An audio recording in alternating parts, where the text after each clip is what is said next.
How can we become good Samaritans in this 21st century?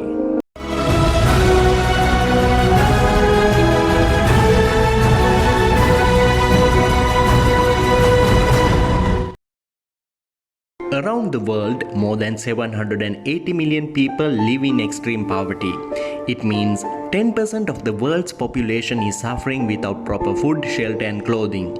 On the other hand, 14 million children suffer from severe acute malnutrition. According to the statistics, 2 million children die every year because of hunger.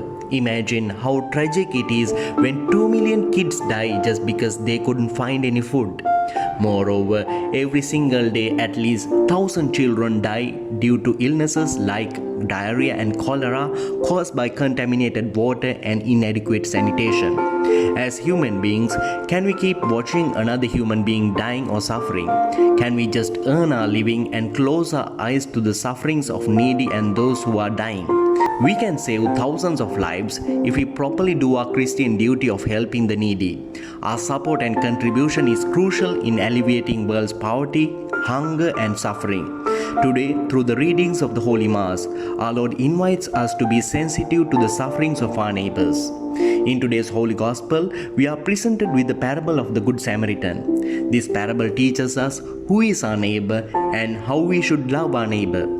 According to the parable, a man was traveling from Jerusalem to Jericho. On the way, he got caught to a gang of robbers. They beat him, stripped him, and robbed all his belongings.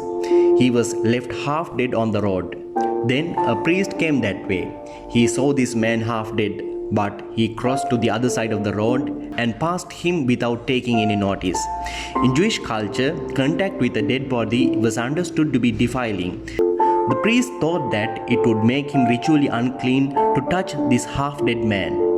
Next, a Levite came on that way. He also saw the fallen man, but he was not bothered to check whether this man was dead or alive. Both the priest and Levite were not sensitive to the suffering of this dying man.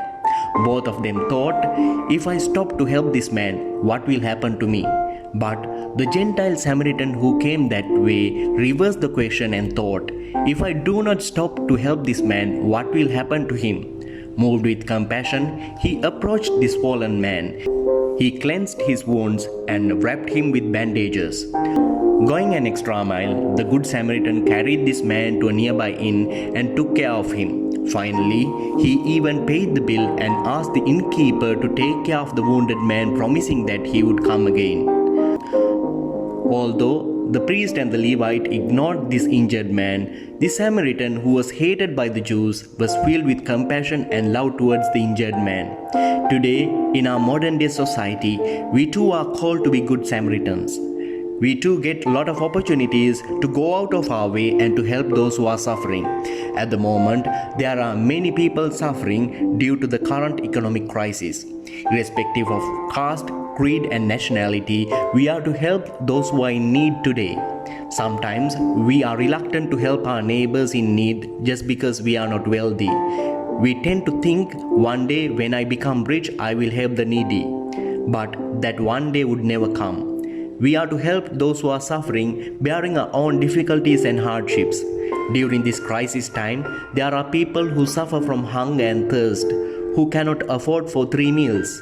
As Christians, we cannot be insensitive to their suffering. Today, we are invited to share our meager resources with the needy. During this crisis time, Christians are to share their food, clothing, and nearly used items with those less privileged people. The associations in our parishes are to visit orphanages, elders' homes, and hospitals where there are people suffering. We must see the suffering Jesus Christ in them. Our Eucharistic offering becomes meaningful when we go out of our way and help others with this sacrificial attitude. Therefore, let us become the good Samaritans of 21st century.